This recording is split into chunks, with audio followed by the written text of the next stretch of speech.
Hello बच्चों, let's read this question. So this question says, in thermodynamic process, which of the following statement is not true? कौन सा statement आपका true नहीं है?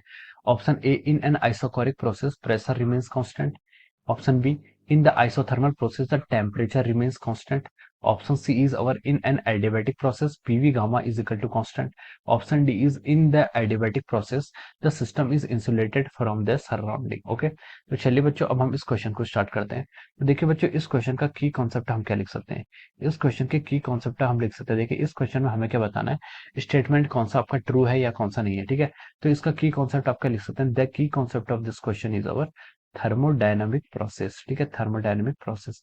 Thermodynamic process का मतलब होता है कि आपकी कौन सी प्रोसेस के थ्रू आप अपने सिस्टम को क्या कर रहे हैं, सिस्टम से कौन सी प्रोसेस आप करवा रहे हैं। ठीक है, कौन से सिस्टम के थ्रू आप इक्विलिब्रियम अटेन कर रहे हैं। ओके, तो देखिए आपसे इसमें देखिए कौन चार प्रोसेस दी हुई है आपको, isochoric process, isothermal process, adiabatic process and adiabatic. ठीक है, ये तीन प्रोसेस आपको क्वेश्चन में गिवन है। ठीक है, अब आपको यहाँ पर बताना है, ठीक है, कि कौन सा आपका ट्रू होगा, कौन सा आपका रॉन्ग होगा। ठीक है, पहला आपका आइसोकोरिक। देखिए, आइसोकोरिक प्रोसेस जो होती है, आइसोकोरिक प्रोसेस में क्या होता है, आपका वॉल्यूम क्या रहती है, आपकी कांस्टेंट रहती है। ठीक है, वॉल्यूम कांस्टेंट रहती है आइसोकोरिक प्रोसेस में। ऑप्शन और आपका क्या होता है, आइसोथर्मल। आइसोथर्मल प्रोसेस में क्या रहता है आपका, in case of our isothermal process our temperature is constant. ठीक है, टेम्परेचर हमारे क्या रहता है, कांस्टेंट रहता है।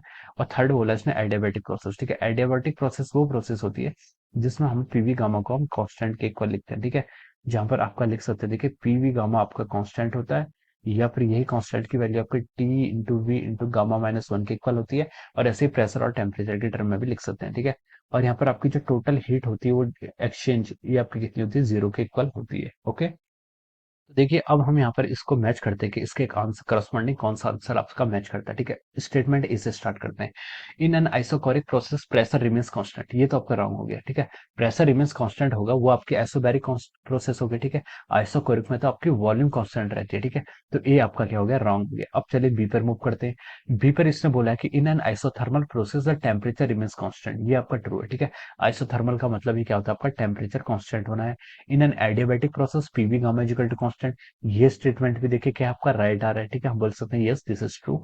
ऑप्शन डी में इसने बोला है कि इन an adiabatic process the system is insulated from the surrounding. ठीक है, ठीक है, सिस्टम इंसुलेटेड का मतलब है कि इंसुलेशन का मतलब होता है कि ना ही आपका मैटर का एक्सचेंज होगा और ना ही हमारा हीट का एक्सचेंज होगा। ठीक है, तो इसको हम बोल सकते हैं कि आपका इंसुलेटेड है।